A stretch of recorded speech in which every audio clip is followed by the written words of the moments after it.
네, 오늘 이 포도원과 소작인을 주제로 설교하려고 합니다. 오늘 종료주일로 지키고 예수님의 고난을 한 주간 생각하는데, 저는 이 오늘 포도원 비유가 고난 주간을 준비하면서 대단히 적절한 말씀이다라고 생각해서 이게 매일 성경 월요일 본문인데요. 예수님께서 복음서에서 그 설교나 강의를 하실 때 거의 대부분 비유로만 말씀하셨습니다. 비유가 아니면 말씀하지 않으셨다, 이런 기록도 있을 정도로 비유를 말씀하셨는데, 오늘 이 비유는 예수님께서 성전 지도자들을 겨냥하여 하신 말씀이고, 이 말씀을 듣는 중에 비유인데 성전 지도자들이, 율법학자, 바리새인들, 서기관들이 자기들을 가리켜 하신 말씀인 줄을 알았다 그랬습니다. 그래서 이 말씀을 들은 이후에 성전 지도자들이 예수를 죽이려고 실천에 옮깁니다. 계략을 세웁니다. 예수님께서 예루살렘에 올라가실 때 제자들은 예수님이 예루살렘에 올라가셔서 무엇을 하시려는지 예수님께 들었는데도 잘 몰랐습니다. 예수님 분명히 말씀하셨어요. 여러 번 말씀하셨어요. 내가 예루살렘에 올라가면 사람들에게 고난을 받고 많은 배척을 받고 죽게 된다. 그리고 사흘 후에 부활하게 된다. 이런 말씀하셨어요. 그런데 베드로나 제자들은 이 말씀을 듣고 이해할 수 없었습니다. 그리고 다시 질문도 못했어요.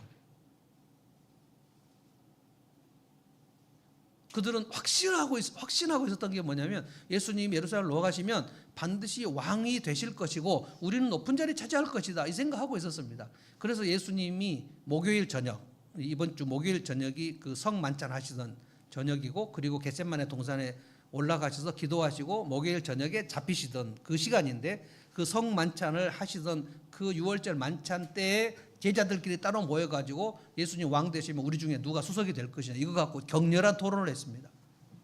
굉장히 정말 황당한 시간이 아닐 수 없어요. 그리고 겟세마네 동산에 베드로, 야고보, 요한 3명 데리고 가서 너희들도 이곳에 기도하고 나도 저기서 기도하겠다 그랬는데, 베드로, 요한, 야고보 거기서 쿨쿨 잤습니다. 그러니까 진짜 한심하게 짝이 없는 제자들이 아닌가 생각하고, 이 모습이, 저는 복음서를 이제 몇십 년 동안 읽으면서 이 모습은 나를 가리켜서 하신 말씀이구나라는 것이 이제 깨달아져요. 근데 제자들은 예수님 예루살렘에 올라가셔서 정확히 무슨 일을 하시는지를 아주 몰랐습니다. 뿌연했어요. 예수님 분명히 왕이 되실 거다. 예수님은 명확히 알고 계셨어요. 내가 예루살렘 올라가면 나는 저 성전 지도자들에게 잡혀 죽는다. 근데 이것이 아버지의 뜻인 줄 알고 계셨고, 그래서 예수님께서 이 포도원 비유를 하실 때 예수님은 목숨 내놓고 이 말씀을 하신 겁니다. 포도원 주인이 아들을 보냈는데 그 소작농들이 아들을 죽였다. 지금 다 당신의 죽음을 얘기하신 거거든요. 구약의 선지자들은 대부분 목숨 내놓고 얘기했습니다. 그래서 그 듣는 회중들과 구약 참 선지자들은 타협을 하지 않아요. 이 사람들이 이 얘기를 들으면 얼마나 불편할 것인가, 이런 걸 일체 고려하지 않습니다. 거짓 선지자들은 엄청 타협을 많이 합니다. 그래서 그들이 듣기 좋은 얘기들을 많이 해요. 우리가 바벨론에 멸망하지 않을 것이다 라고 바벨론 멸망하던 날까지 거짓말로 선지자들이 얘기했고, 예레미야는 바벨론에 멸망하니까 항복해라. 그래서 이스라엘 백성들이 예레미야를 생각할 때 매국노다, 어떻게 나라를 파는 그렇게 메시지를 하냐. 근데 하나님께서 주신 말씀을 어떻게 가감없이 안 할 방법이 없어요. 그래서 구약의 참 선지자들은 진짜 백성들에게 많이 핍박을 받았습니다. 목숨 걸고 해요. 예수님도 오늘 이 비유 말씀이, 우리가 오늘 이 말씀을 좀 깊이 생각해야 될 근거가 뭐냐면, 예수님 목숨 내놓고 하신 말씀이라는 거예요. 예수님께서 이 포도원의 비유를 얘기하시는데, 이사야 5장에도 포도원의 비유가 나오거든요. 예수님께서 포도원 비유를 얘기하실 때 마치 이사야 5장의 포도원 비유를 패러디한 것처럼 이 비유를 지금 얘기하셨는데, 굉장히 일상적이에요. 왜냐하면 이스라엘은 포도주가 우리로 말하면 음료수에 해당하기 때문에 식사를 하면서 반드시 포도주를 먹으니까 포도원을 만들고 포도주를 생산하고 이런 것들이 이스라엘의 그 농경 사회에서 너무 일상적인 얘기이기 때문에 그 비유를 좀 하신 겁니다. 그런데 이제 포도원 비유를 하시면서 이 소유권 얘기를 하신 겁니다. 이 포도원이 누구 소유인가? 그리고 이 소작농들에게 소작료의 얘기를 하신 겁니다. 근데 포도원이 주인이 소작농들에게 소작료, 그러니까 포도원을 소작을 줬으니까 소작료를 받는 것이 맞는데 이 소작인들이 소작료를 내지 않으려고 주인 아들을 죽여버렸다. 그래서 이제 소유권, 이 포도원의 소유권이 누구에게 있는가 이 생각을 좀 해봐야 되고요. 왜냐하면 주님께서 우리에게 인생을 맡기실 때 우리도 청지기로 우리 인생이 우리 것이 아니기 때문에 내 소유권 문제를 좀 생각해 봐야 되는 거예요. 내 삶의 소유권이 누구에게 있는지, 그리고 나는 소작료를 제대로 내고 있는지. 이 소작농들은 주인의 소유권을 인정하지 않았습니다. 9절을 한번 보겠습니다. 소유권 문제를 놓고 얘기할 때 9절 예수님이 비유를 이제 얘기하시는 서두를 한번 같이 읽어볼까요? 9절입니다. 시작. 예수께서 백성에게 이 비유를 말씀하셨다. 어떤 사람이 포도원을 만들어서 농부들에게 새로 주고 오랫동안 멀리 떠나 있었다. 어떤 사람이 포도원을 만들어요. 이거는 이스라엘 백성들 사이에서 너무 흔하게 있는 일입니다. 포도원 만들어요. 그런데 그 주인이 농사를 진 게 아니고 농부들에게 맡겼다는 거예요. 그리고 오랫동안 멀리 떠나 있었다. 너무 익숙한 주제입니다. 그런데 이 포도원 이 비유를 왜 하게 됐는가? 성경을 읽을 때는 특별히 복음서는 이 얘기를 하게 된 그 근거가 되는 배경의 사건이 있습니다. 여러분이 자기 성경으로 보시면 9절에 예수님 포도원 비유를 얘기하시기 전에 20장 1절부터 8절까지의 내용, 그 내용이 뭐냐면 예수님이 성전에서 백성들을 가르치시는데 그 가르치시기 전에 19장에는 무슨 얘기가 있었냐면 예수님이 성전에 들어가셔가지고 굉장히 화를 내셨죠. 너희가 내 아버지 집을 기도하는 만민이 기도하는 집을 강도의 소굴로 만들었다라고 예수님이 전무후무한 그 분노를 폭발하셨습니다. 그리고 성전 제도자들을 막 꾸짖고 그리고 채찍을 만들어 가지고 거기 뭐 비둘기 파는 사람들을 막 때리고 폭력을 행사하시고 그리고 다 내쫓고 그러니까 성전 지도자들 입장에서는 난동을 부린 것이거든요. 그래서 굉장히 기분이 나쁘고 불쾌한 것. 저 30살짜리 그때가 이제 33살쯤 됐겠죠. 저 청년이 무슨 자격으로 이 성전에 와서 행패를 부리는지에 대해서 얘기를 한 겁니다. 이게 이제 20장 1절부터 나온 당신이 무슨 권위를 가지고 이 성전에서 이런 행패를 부리냐. 그리고 20장 1절에 보면 또 성전에서 백성들을 또 가르치셨다 그랬어요. 그러니까 행패를 부리고 가르치시고 그러니까 성전 지도자들의 입장에서 보면 저는 뭐지? 왜 저런 짓을 하는 거지? 그런데 뭔가 누군가의 명령을 받은 것인가? 하나님의 명령을 받은 것인가? 당신이 하나님의 말씀을 듣고 이 일을 하는 것인가? 이게 권위 논쟁을 지금 벌인 거예요. 오토리티. 무슨 권세로 이 일을 하느냐? 대답해 봐라. 그러니까 예수님이 나도 한번 질문을 해보겠다. 세례 요한의 세례는 하나님으로부터 온 것이냐 사람으로부터 온 것이냐 라고 또 물어보니까 성전 지도자들이 우리가 세례 요한을 인정하지 않는데 백성들은 인정하고 우리는 인정하지 않는데 하나님으로부터 왔다 그러면 너희들은 왜 세례 요한을 인정하지 않았냐 할 것이고 사람으로 왔다 그러면 백성들이 그렇게 따르고 있는데 우리가 그걸 부정할 수 없고 그러니까 약간 대답이 궁해가지고 우리가 대답 안 하겠다 그렇게 얘기하니까 예수님이 나도 무슨 권세로 이 성전에서 이런 일을 하는지 나도 얘기하지 않겠다. 예수님 굉장히 뒤끝이 있어요. 얘기 안 했어요. 하나님께서 나에게 뭐 보내서 이런 얘기 하실 수 있는데 그 얘기 일부러 안 했어요. 그리고 나서 비유로 이 포도원 얘기를 하신 겁니다. 알아들으라는 거예요. 그런데 포도원 주인은 내 아버지고 그리고 내가 포도원 아들이다. 너희들은 소작농이다. 근데 너희들이 지금 소작농 주제에 종들을 때리고 주인 아들을 죽였다. 굉장히 살벌한 얘기입니다. 지금 이게 예수님 얘기가 이 포도원의 주인, 지금 너희들이 지금 성전의 지도자들이고 성전의 무슨 그 권세를 가지고 있는 모양인데, 이 포도원 주인은 내 아버지다. 하나님 아버지고 나는 하나님의 아들, 독생자, 이 포도원의 주인 아들이다. 이 성전 너희 것이 아니야. 이 얘기를 하는 겁니다. 이게 예수님께서 이 너희 것이 아니고 내 아버지 것이고, 이 얘기가 여러분 구약의 이스라엘 백성들에게 그 여호수아 때 가나안 땅 들어갔을 때 가나안 땅을 정복을 하고 가나안 땅 12지파들에게 땅을 다 나눠주지 않습니까? 마지막에 땅을 나눠주고 여호수아가 이제 죽거든요. 근데 땅을 나누어 줄 때 하나님께서 하신 말씀이 뭐냐면, 땅은 내 것이다. 이 가나안 땅은 너희가 임차로 들어오는 거다. 내 것인데 너희들에게 맡긴 거다. 그러니까 너희가 땅을 사고 팔지 못한다. 그런데 이스라엘 백성들이 가나안 땅 들어가서 12지파들이 다 땅이 자기 것이라고 생각하고 땅을 사고 팔고 하다가 가나안 땅에서 쫓겨나 버린 거예요. 하나님이 말씀하셨습니다. 너희가 이 땅을 사고 팔고 할 수 없다. 판다고 해도 너희가 그 임대료를 주는 것이지 너희 것이 아닌 것을 분명히 알아라. 땅은 내 것이다. 이 말씀 엄청 많이 하셨습니다. 저는 그 평생 땅이 없습니다. 부동산이 없어요. 참 재미있는 것은 뭐냐면, 저는 목사로 살면서 지금까지 땅도 없고 집도 없고 한 평도 없거든요. 집도 없고 저는 늘 임차인으로 이제 사는데 이사 많이 다녔죠.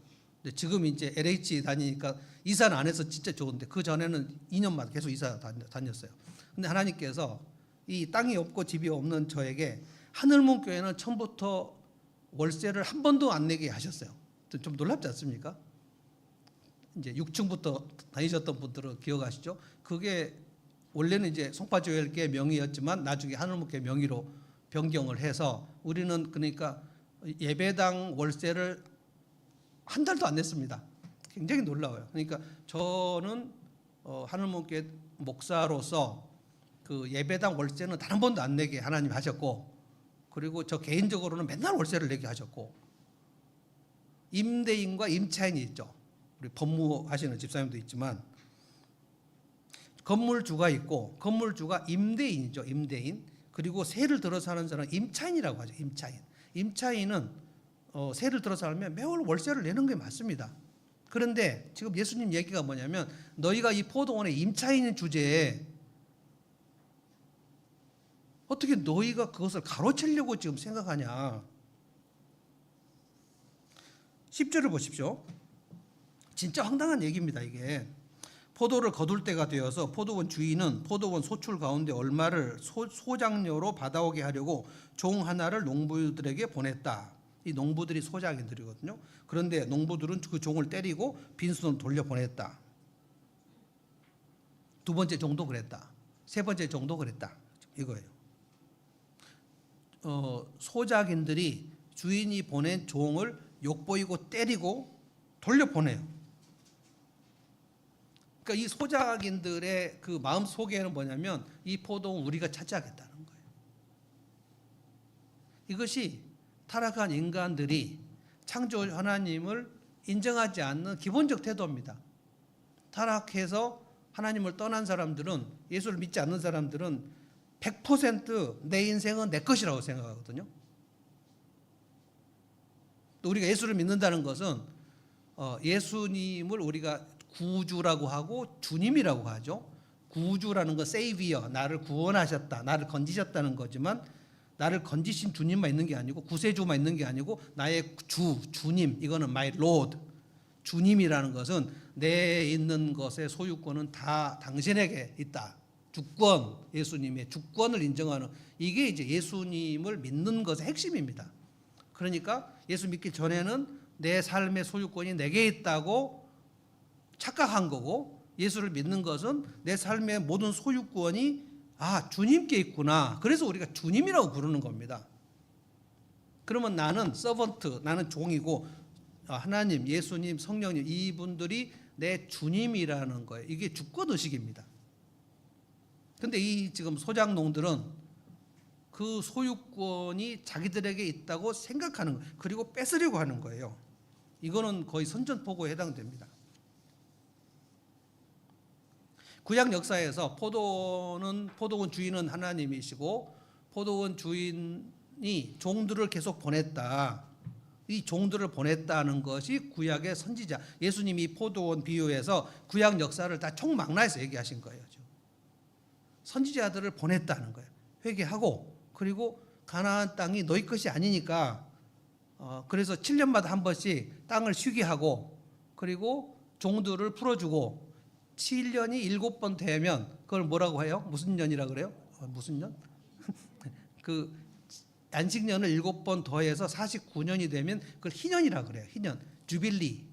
희년이라고 하는 것은 땅의 12지파에게 본래 여호수아 때 분배된 그 땅을 가지고 있었던 사람들, 하나님이 임차로 주신 그 땅의 사람들에게 그 이후로 팔았든지 뭐 뺏겼든지 간에 50년째 희년이 되면 다 돌려보내서 완전 토지 개혁을 하라고 말씀하신 거예요. 자, 이스라엘이 이 희년의 말씀에 순종했을까요? 순종하지 않았을까요? 절대 안 했습니다. 누가 안 했을까요? 땅을 뺏긴 사람이 안 했을까요? 땅을 차지한 사람이 안 했을까요? 이것을 기득권이라고 합니다. 기득권은 절대로 회개하지 않습니다. 가나안 땅이 하나님께서 이거를 주실 때 땅은 내 것이다. 그러니까 내가 주인이니까 너희들에게 명령하는 대로 해야 된다. 이게 희년이에요. 그런데 땅의 주인들, 지주들이죠. 지주들. 예나 지금이나 부동산이 문제예요. 그 땅을 많이 차지한 사람들. 그래서 이사야에 보면 너희가 지대에 지대를 연하고 가옥에 가옥을 연하고 그러니까 땅과 집을 엄청나게 소유했다는 거예요. 이게 아합과 이세벨이 나봇의 포도원을 그 나봇을 거짓 증거를 했다 그래가지고 그래서 하나님을 모욕했다 그래갖고 나봇을 쳐 죽이고 이세벨이 그 나봇의 포도원을 빼앗아서 아합에게 주지 않습니까? 아합은 진짜 포도원 가지고 싶었는데 그래도 아합이 하나님의 백성이에요. 이세벨은 그 바알 선지자예요. 종주국이고요. 그래서 아합은 대놓고 뺏지 못해요. 시름시름 알았어요. 근데 이세벨은 하나님 말씀 따위는 없거든요. 당신 왜 그거 뺏는 것을 주저하냐? 내가 뺏어줄게. 그래가지고 나봇을 쳐 죽이고 나봇의 포도원을 빼앗아서 아합에게 줬어요. 하나님께서 그래서 아합과 이세벨을 죽여버리신 겁니다. 그러니까 남의 것을 빼앗고 그 남의 것을 합법적으로든지 불법적으로는 빼앗으면 안 돼요. 강도죠. 그래서 빼앗아서 이것을 내 소유권을 주장하는 이것을 하나님께서 엄청 싫어하셔요. 그래서 삭개오가 예수를 믿고 남의 것을 빼앗은 것을 돌려준 거 아닙니까? 이게 예수를 믿는 거예요. 이게 예수를 믿는 것은 내 소유권이 내게 있지 않구나라는 것을 깨닫는 게 예수 믿는 겁니다. 삭개오는 그래서 예수를 믿은 증거가 분명했어요. 내가 남의 것을 빼앗은 것을 다 돌려주고 4배나 갚아서 돌려주고 그리고 지금 내가 갖고 있는 것도 절반을 잘라서 나누어주고 이게 소유권 논쟁입니다. 이 포도원 소작농들이 어떻게 했죠? 10절, 11절, 12절 세 번째 종들 세 번째는 상처를 입혀서 때리고 상처를 입혀서 돌려보냈어요. 그래서 이 주인이 이 정도 되면 바로 포도원 소작농들을 다 진멸을 해야 되는데 한 번 더 참아요. 뭐를 참습니까?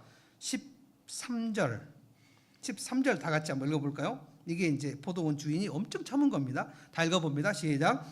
그래서 포도원 주인은 말하였다. 어떻게 할까? 내 사랑하는 아들을 보내야겠다. 설마 그들이 내 아들이야 존중하겠지.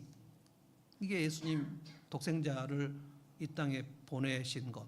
그래서 종들을 보냈다는 것은 선지자들을 보냈다는 거고 이 선지자들을 보내도 절대로 말을 안 들으니까 내 아들을 보내야 되겠다.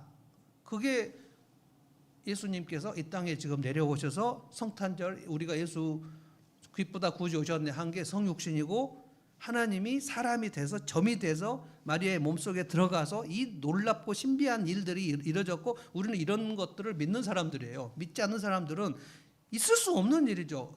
너희가 믿는 하나님이 사람이 됐고 그게 성령의 뭐 능력으로 잉태를 했고 그리고 뭐 태어나 가지고 죽었는데 그 죽은 게 내 죄 때문이고 그것도 살아났고 그리고 성천했다가 다시 내려와서 이 땅을 심판하고 이 황당무계한 얘기를 믿을 수 없는 거. 그래서 이게 불신앙인 거고 우리는 이 황당무계한 것이 믿어져서 믿는 거예요.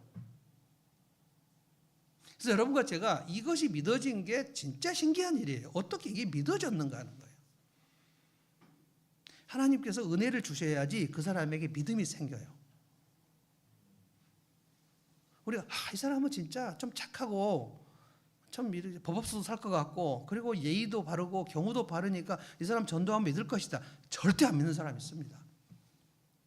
진짜 제가 목양하면서 그 절망적인 게 뭐냐면 이 사람 어떻게 이렇게 안 믿지? 와, 진짜 철벽이다, 철벽.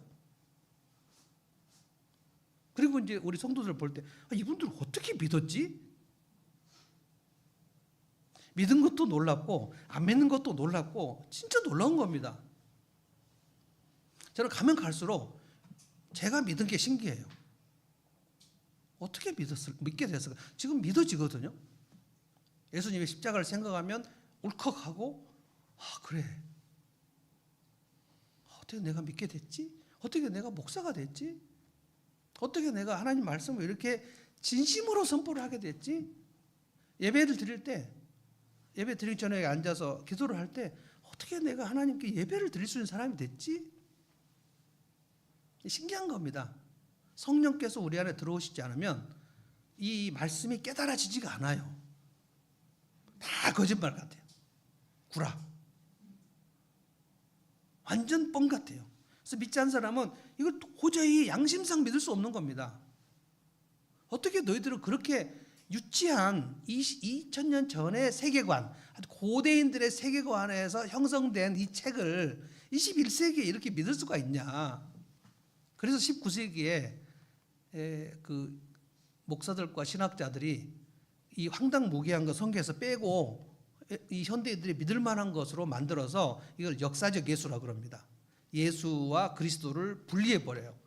하나님의 아들 이런 얘기 하지 말고 그냥 예수님의 산상보험과 가르침, 너희 서로 사랑하라 이 말씀을 중심으로 복음을 전하자. 이게 자유주의예요. 그냥 알아듣기 쉽게 설득력 있게 예수님을 전하자. 뭐 하늘에서 내려오고 뭐 성육신하고 뭐 탄생 동정 탄생하고 뭐 예수님 무리를 걷고 뭐 이런 만화 같은 얘기 이제 현대인들에게 안 먹히니까 먹힐 만한 얘기만 하자. 이게 자유주의입니다. 성경을 분해해 가지고 현대인들이 믿을만 하도록. 그런데 고린도전서에 뭐라 그랬죠? 우리는 십자가에 못 박힌 그리스도를 전하는 전도의 미련한 방법으로 한 영혼을 구원하시는 거 이게 하나님의 방법이다 그랬거든요. 이 세상의 지혜로 십자가를 깨달을 수가 없다.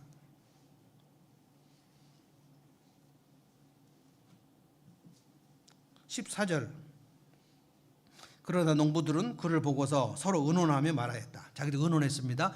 함께 담합이 이루어졌습니다. 뭘 했죠? 이 사람은 상속자니까 쳐 죽이자.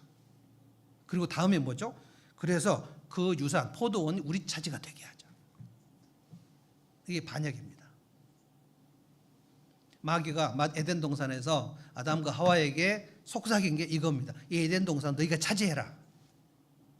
너희가 하나님 같이 되면 너희가 이 에덴 동산을 다 차지할 수 있고 하나님 제끼자. 이게 반역이죠. 거기에 하와가 혹한 거 아닙니까? 하나님 없이 우리가 한번 이 땅을 통치해 보자. 이게 에덴 동산에서 타락의 핵심입니다. 하나님을 반역해요. 그래서 로마서에서 우리가 하나님과 원수 되었다고 얘기했어요. 불신은 하나님께 적대적인 겁니다. 적대. 한번 해봐. 피조물이 창조주 하나님께 한번 해보자는 거야? 이 엄청나게 말도 안 되는 일인데 마귀가 심어놓은 그 생각은 내가 하나님과 한번 해보고 싶은 거예요. 한번 맞짱 떠봐요. 맞다이로 한번. 하나님 볼 때 얼마나 가소롭겠습니까? 인간 주제에, 피조물 주제에, 우주의 점 같은 주제에 창조주 하나님에 대하여 맞짱을 한번 떠보겠다. 이게 시편 2편에 나오는 겁니다. 세상 권세가 다 모여가지고 여호와와 그 기름 부음 받은 자를 대적하자. 하나님께서 하늘에서 웃으신다. 구약 백성들이 이 가나안 땅에 하나님 소유권을 인정하지 않았다니까요. 그래서 망했습니다. 그리고 하나님께서 당신의 아들을 주셨어요. 그 당신의 아들을 주신 것을 믿은 사람들을 교회라고 합니다. 그래서 초대교회가 시작된 거예요. 그래서 유대인의 혈통으로는 예수를 믿을 수 없어요. 요한복음 1장 12절 사람의 육정으로나 혈통으로나 하나님의 자녀가 될 수 없고 오직 예수 그리스도를 믿는 자만. 그러니까 지금 유대인들은 지금도 이스라엘 백성들은 자기들이 하나님의 백성이라고 생각해요. 지금도. 우리는 예수를 믿지 않았는데 너희가 하나님 백성이야? 우리가 하나님 백성이지? 라고 하고 유대인들은 야 한국인들 너희가 무슨 하나님 백성이야? 우리가 아브라함의 혈통 아니냐 혈통. 그럴 때 요한복음에 혈통으로는 하나님 자녀가 될 수 없는데 구약 백성들이 이 자기들의 땅, 자기들의 인생이 자기들의 소유권이 있다고 생각했단 말이에요. 그래서 죽였습니다. 15절 보십시오. 그리하여 그들은 주인의 아들을 포도원 바깥으로 내쫓아서 죽였다. 그러니 포도원 주인이 그들을 어떻게 하겠느냐. 이게 지금 예수님이 이 성전 지도자를 바리새인 사두개인들을 향하여 지금 말씀하신 거예요. 너희가 지금 곧 나를 죽이려고 하는 거 아니냐. 내가 하나님 아들인데. 정말 살벌한 비유가 아닐 수 없어요. 그래서 이 소유권을 오늘 우리가 생각해 보자는 거예요. 나는 예수를 믿으니까 여러분 저는 예수를 믿잖아요. 예수를 믿으면 나의 소유권은 완전히 주님께로 넘어갔는가 아니면 내가 지금도 뭔가 내 인생의 소유권이 내게 있을 것이라는 착각, 이 소장농의 이 마인드를 혹시 나도 갖고 있는 건 아닌가? 내 인생은 내 것이 아니고 주님으로부터 위임받은 나는 임차인이 아닌가? 이 임차인 의식, 이게 청지기라는 겁니다. 청지기. 내 목사로 말하면 제 목회 사역, 내 사역 이것이 내 것인가? 여러분 중에 사업을 하면 그 사업, 비즈니스 이게 꼭 내 것처럼 여겨지잖아요. 내 집, 내 소유, 그리고 특별히 우리 부모들에 있어서 자식, 이 자식이 내 자식이라고 늘 하잖아요. 내 자식이. 근데 하나님께서 그거 네 자식 아니고 내 자식이다. 너는 임차인이야.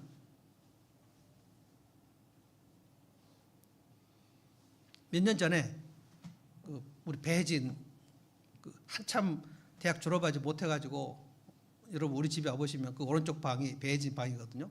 정말 한 10년 이상 거기서 혼자 마치 히키코모리처럼 안 나오고 거기서 혼자 치킨 뭐 해먹고 그러고 나와가지고 저 사람이 냉장고에서 막 햄 같은 거 막 감추고 이럴 때가 있었습니다. 굉장히 아주 그 긴장이 있었던 그런 시간들.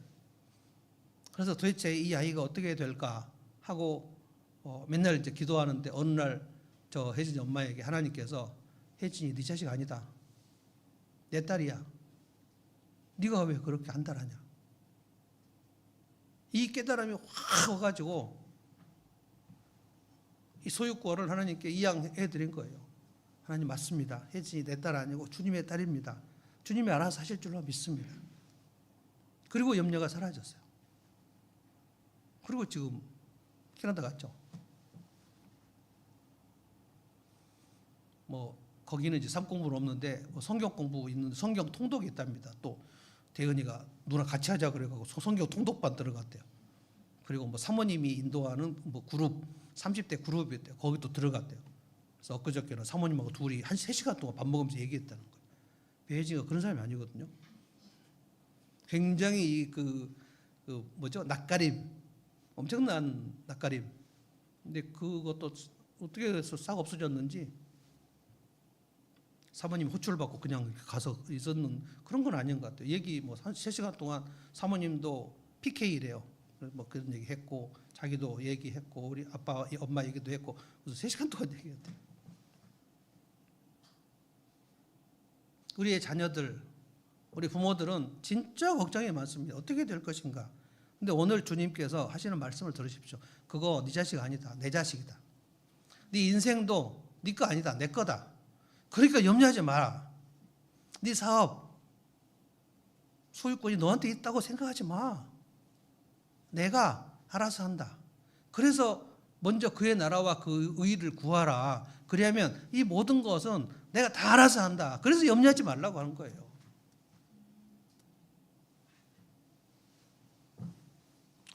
두 번째, 소장료 얘기 한번 해보십시다. 다시 한번 10절로 가보겠습니다. 소장료 얘기가 직접 나오니까요. 한번 다시 한번 읽어볼까요? 10절 한번 다 같이 읽어봅시다. 시작. 포도를 거둘 때가 되어서 포도원 주인은 포도원 소출 가운데서 얼마를 소장료로 받아오게 하려고 종 하나를 농부들에게 보냈다. 그런데 농부들은 그 종을 때리고 빈손으로 돌려보냈다. 소장료 안 내겠다는 거예요. 여러분, 주인이 소작인들에게 소출의 얼마를 소장료를 받는 것, 이거 정당한 거예요? 부당한 거예요? 정당한 거죠. 아니, 임차인이 나 월세 안 내 하고 월세 받으러 온 사람을 때려버리면 난리가 나는 거죠. 그런데 3번이나 종들을 때리고 빈손으로 돌려보러 모욕을 줘서 보냈어요. 이거는 소장료를 내지 않겠다는 거예요. 소장료를 내지 않겠다는 그 저의가, 흑심이 어디서 드러났냐면 마침내 이 포도원을 우리 것으로 만들겠다는, 이 소유권을 내가 끝까지 갖고 오겠다는 그 결심이 있어야 소장료를 내지 않겠죠. 그럼 우리가 집 주인이 그렇게 그 임차인이 소장료 그 월세 안 내면 진짜 미쳐버립니다. 그러면 그 행정적인 공문 띄우고 막 이렇게 해갖고 쫓아낼 수밖에 없어요. 그런데 그것도 사실 집 주인의 입장에서 쫓아내는 것도 쉽지가 않습니다. 굉장히 어렵습니다, 이게.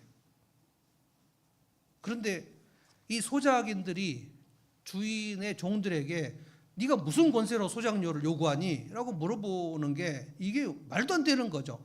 그런데 성전 지도자들이 예수님께 와가지고 성전에서 행패 부렸다고 네가 무슨 권세로 이 일을 하냐고 얘기하니까 주인집 아들에게 지금 월세 사는 사람이 네가 무슨 권세로 와갖고 소장료를 요구하냐고 얘기한 꼴인 거예요. 예수님께서 이거 내 아버지 집 거다. 그리고 나 주인 아들이다. 그러니까 넌 죽는다. 그래서 죽여버렸다는 거예요.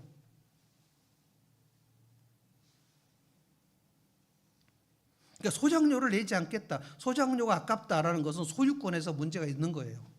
내 거면 아까운 거예요. 소장료 내야죠, 당연히. 남의 포도원을 경작하면서 그 남의 포도원을 경작하게 허락해 준 것만도 감사한데 소장료를 내지 않겠다. 이 말씀은 지금 무엇과 연관됐냐면 여러분 19장부터, 그래서 이제 매일 성경을 문맥에 따라서 차근차근 묵상하는 게 도움이 된다는 거예요. 왜 이 얘기를 하셨냐면 열문화 얘기가 나와요. 열문화, 예수님이 열문화 비유를 얘기했는데 달란트 비유하고 조금 다릅니다. 달란트 비유는 10달란트, 5달란트, 1달란트를 4등을 줘갖고 나눠줬는데 열문화 얘기는 한 문화씩 다 나눠줬다고 했어요. 그런데 한 문화를 주고 세 종에게 줬는데 주인이 멀리 오랫동안 갔다가 돌아와 봤더니 이 한 문화를 가진 사람이 10문화를 남겼더라. 그리고 이 종은 한 문화를 가지고 5문화를 남겼더라. 그런데 한 문화를 가진 이 종이 와가지고 꼭 마치 1달란트 받은 그 사람과 똑같아요. 그거 수건에 싸가지고 넣었다가 한 문화를 갖다 냈다. 그래서 이 한 문화를 가지고 온 사람에게 10문화를 남긴 종에게 그것을 빼앗기게 하고 이 종을 엄청 엄히 쫓아냈다. 근데 이 한 문화를 가지고 남겼던 그 사람, 이 사람을 성경은 뭐라고 하냐면 주인이 멀리 떠날 때 왕위를 받아서 오려고 떠났다 그랬거든요. 그런데 저 주인이 우리의 왕 되는 것을 원치 않은 사람이다 이렇게 얘기했어요. 그러니까 그분이 내 주인인기를 원치 않는 사람이 한 문화를 그냥 남기지 않고 놔뒀다는 거예요. 그러니까 한 문화를 그냥 남긴 그 사람하고 지금 이 성전 제도자라고 똑같은 한패예요. 이 사람들이 소장도를 내지 않는 거예요. 그런데 이 문화 비유는 또 왜 하신 거냐면 삭개오의 회개를 보고 예수님이 이 문화 비유를 얘기하신 거예요. 잘 보시면 그렇게 됐습니다. 한번 살짝 갔다 오실래요? 삭개오 얘기가 지난주 우리 얘기했죠. 19장 1절부터 10절까지 했죠. 그래서 예수님이 인자는 이런 것을 찾아 구원하러 왔다라고 말씀을 하시고 11절에 뭐라고 했냐면 그들이 이 말씀을 듣고 있을 때 예수께서 덧붙여서 비유를 하나 말씀하시는데 이 비유, 이게 열문화 비유입니다. 그러니까 삭개오의 회개를 보시고 예수님께서 이 사람이 지금 그동안 남의 거 빼앗은 거 돌려보내고 그리고 갚아주고 그리고 내게 있는 거 가난한 사람이 나눠주고 이거를 이 삭개오가 드디어 자기의 모든 소유가 하나님의 소유권이 있는 것을 알고 다 나누는구나. 회개와 헌신과 나눔이 삭개오의 소장료였어요. 삭개오는 소장료를 지금 이제부터 내는 거예요. 예수 믿으니까. 근데 성전 지도자들은 소장료 따위는 없어요. 왜냐하면 소유권이 자기들에게 있다고 생각하니까. 그래서 예수님께서 이 삭개오의 직업이 뭐죠? 아시잖아요. 세리잖아요. 세리가 회개한 거예요. 근데 성전 지도자들은 뭐죠? 바리새인들이죠. 이 바리새인들은 회개를 하지 않은 거예요. 근데 바리새인들은 그러니까 우리로 말하면 예수를 안 믿는 겁니다. 예수를 안 믿는 사람들이 성경의 지도자예요. 저는 오늘날도 굉장히 많이 있다고 생각합니다. 성경을 가르치는 사람 중에 예수님을 믿지 않는 사람들 굉장히 많습니다. 그 중에 하나가 통일이고 신천지 뭐 성경에 쪼각쪼각 해가지고 성경을 가르치는 사람들 많습니다. 또 구원파도 있고요. 굉장히 성경 가르치는 사람이 많습니다. 그 중에 예수 안 믿는 사람 많습니다. 지옥 갈 사람들 되게 많아요.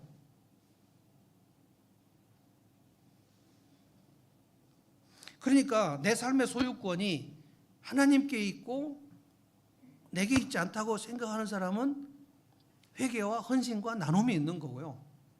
내 삶의 소유권이 내게 있다고 생각하는 사람은 헌신과 헌금과 나눔과 회개 이게 다 아까워요. 내가 왜 나눠야 돼?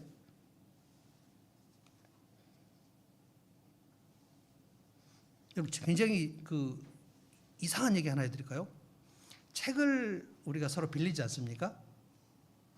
저도 경험도 해보고 그랬는데 책을 누구한테 빌렸는데 그 사람한테 책을 빌린지를 내가 잊어버리고 몇 년간 갖고 있는 경우가 있어요. 그것도 막 두꺼운 신학책 같은 거 내가 사기가 좀 힘들어갖고 빌렸는데 몇 년간 있는데 어느 날 내 건 줄 알고 봤더니 다른 사람 이름이 써졌어요.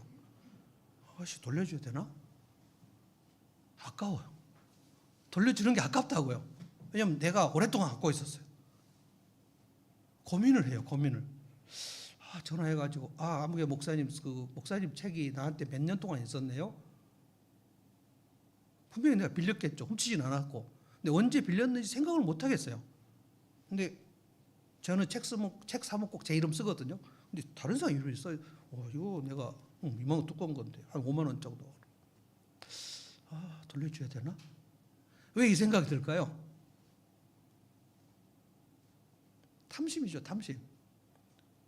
안 돌려주고 싶다. 이걸로 안 돌려주고 내가 성경을 연구해갖고 성도들을 설교하면 얼마나 성도들이 변하겠는가. 여러분 말이 됩니까 지금 이게? 근데 그 마음이 있는 거예요. 아마 제 책도 많은 사람의 책꽂이 있을 가능성이 많습니다. 왜냐하면 자꾸 없어져요. 저는 하나님의 뜻이라는 책을 여러 번 샀습니다. 왜냐하면 북쉐링 하려고 보면 없어요. 어디 있을까요? 분명히 저를 거쳤던 제 목양을 받던 사람들의 책꽂이에 있을 가능성이 많아요. 제 이름 써졌어요 거기에. 근데 안 돌려주고 있어요 지금. 근데 제가 너무 여러 번 사가지고 그리고 배진이도 한 3권인가 샀더라고요. 혜진이가 가면서 지금 어렵다고 책을 다 놔두고 가가지고 제가 그 책을 정리해서 제 사무실에 갖다 놓고 보니까 하나님의 뜻이 지금 제게 5권 있어요 지금. 제가 그 책을 얼마나 좋아하는지 아시겠죠? 근데 거기에 배혜진 이름이 3개 써졌고요. 제 이름이 2개 써졌고 그래서 이거 한번 하나님의 잔치를 해야 되나? 필요하시면 저렴하게.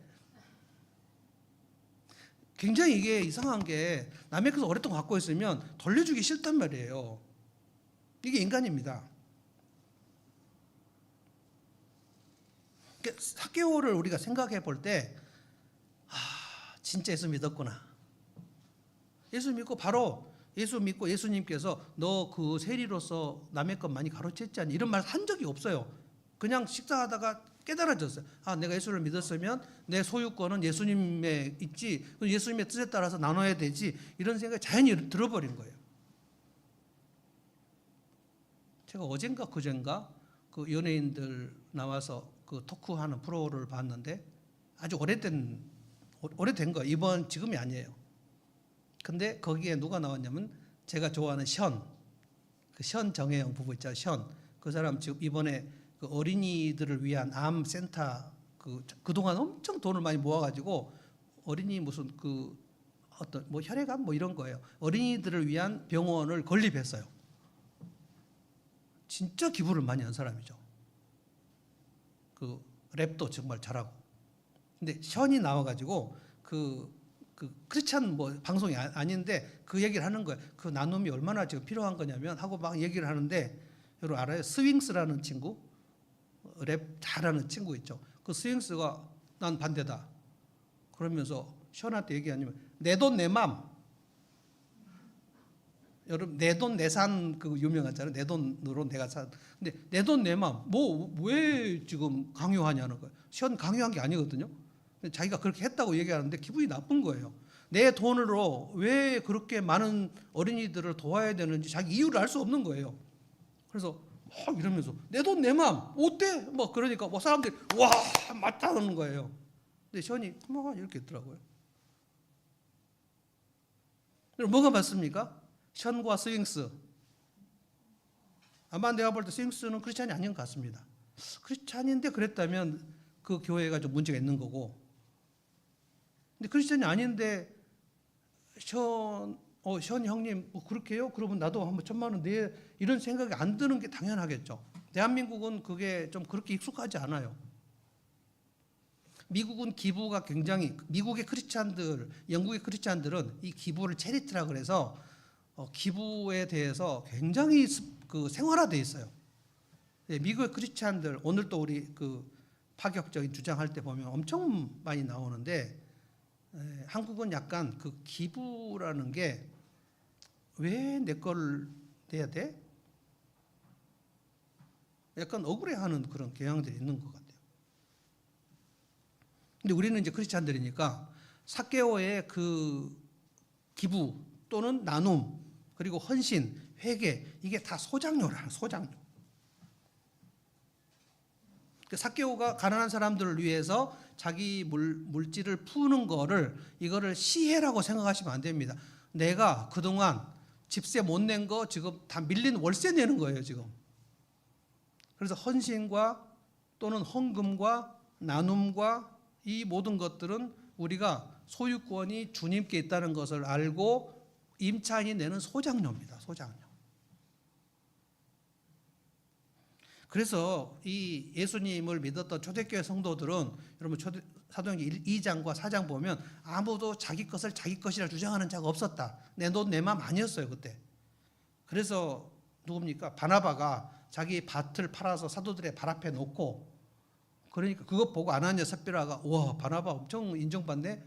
그래서 자기 부부가 둘이 앉아가지고 우리 다 판 것처럼 이렇게 해서 우리도 존경받자. 이래서 그거 팔고 그 절반을 베드로 앞에 내놓고 베드로가 그 마음에 그 존경받고자 하는 위선이 가득한 걸 보고 이것이 다냐라고 물어보니까 다라고 했잖아요.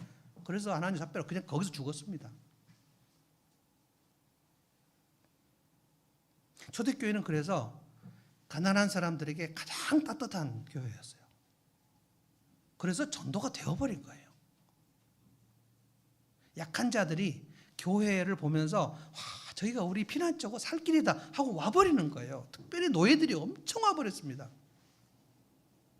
그래서 귀족 크리스찬이 자기 노예하고 같이 한 상에서 먹고 자기 반찬을 덜어다 주고, 이게 1세기 교회 예배 얘기가 나오잖아요. 그래서 교회는 따뜻한 게 최고입니다. 좀 따뜻하게 해야 될 것 같아요. 오늘 우리가 우리 삶으로 좀 들어와 보아서 이 두 가지를 놓고, 소유권과 이 소장료를 놓고 생각해야 돼요. 여러분 질문하겠습니다. 예수 그리스도는 여러분과 저의 소유주 맞으십니까? 아멘. 맞죠? 맞아요.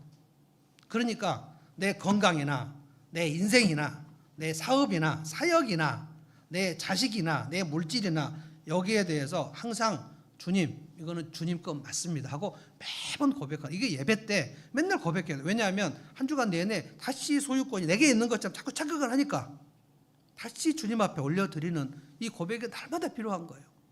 맞으면 소장료 내는 거 부당하지 않습니다. 소장료 내고, 내가 임차인이 맞다면 월세 내는 게 왜 월세를 자꾸 내라고 하냐라고 말할 수 없는 거죠. 근데 우리 교회 이 건물에 와서 누가 우리에게 월세를 주장할 수 있겠습니까? 주장하면 나 그거 가만두지 않겠어요. 이거 우리 거 아니에요? 근데 200만 원 내라. 아무도 얘기할 수 없잖아요. 근데 우리가 만약에 월세를 살고 있다면 그 집 주인에게 150만 원, 200만 원 내야 되는 것이 맞는 거죠. 근데 우리가 주님이 우리의 삶의 주인이 맞다면, The Lord, My King, My Lord 맞다면 우리가 주님 앞에 헌신하는 거, 그리고 주님의 뜻에 따라서 나누는 거, 이거는 너무 지당하다는 거예요. 지당하다. 오늘 예수님께서 예루살렘 입성하셨고 왕이신 주님께서 우리를 위해서 십자가를 향하여 가시느라고 정말 모든 고초를 겪고, 그가 찔려서 우리가 나음을 입었고 그 모든 고초를 겪고 죽으셨고, 성금요일 날 우리가 그것을 기념할 때 오늘 이 말씀이 가장 적절하다는 거예요. 그분은 나의 주인이 맞는가? 아멘. 그러면 내가 주님 앞에 뭘 드리는 것이 맞는가?